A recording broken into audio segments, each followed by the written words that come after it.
We also wanted to hear how Democrats are reacting to President Biden's address. For that, we reached out to senior pastor at the Chicago Embassy Church Network, Chris Butler, who just announced his run for Congress as a Democrat in Illinois.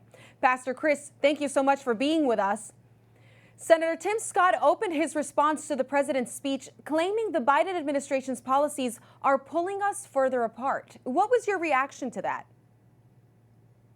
You know, I don't know that it's so much that the policies are pulling us apart. I think that a lot of the policies that we heard are vastly popular. When you talk to Democrats, Independents, and Republicans, but we do need to begin to move toward a more unified conversation. And just like the president talked about, top-down economics are not going to work. Top-down coalition building is not going to work. We need folks at every level, from the grassroots to the Congress and up to the White House, that are going to get together, refuse to demonize each other, and really try to build coalition.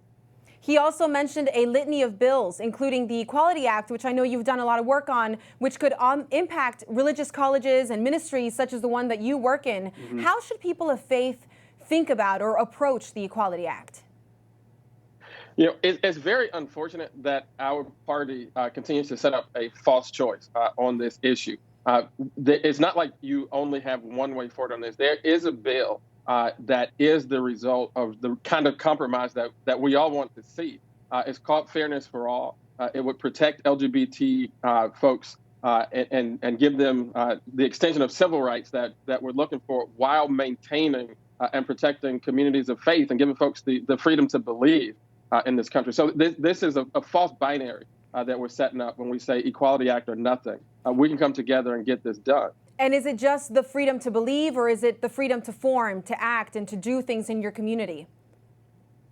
Yeah, I mean, I think that, for so many folks like myself all over this country, there is no separation between those two things. And that's why it's so important that we find a real way forward here. Because if you tell me that I can't form, that I can't worship, that I can't serve the community, that I can't study at a faith university, then that's actually hampering my freedom to believe, because you can't separate my faith from those actions.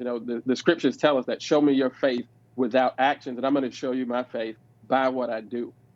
Do you see, on another issue, the issue of justice and police reform, do you see a path forward with what Senator Tim Scott said and what the Biden administration wants to do?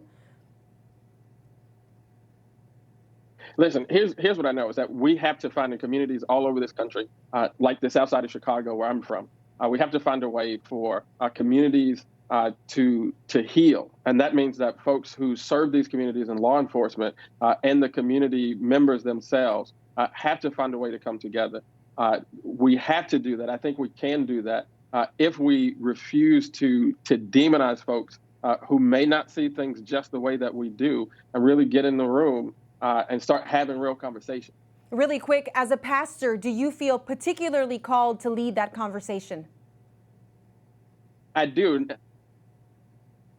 Pastor, I think conversations around healing is something that I'm called to lead. And as somebody who's been working on issues of justice since I was 12 years old, I feel called in that way also to help lead on these issues.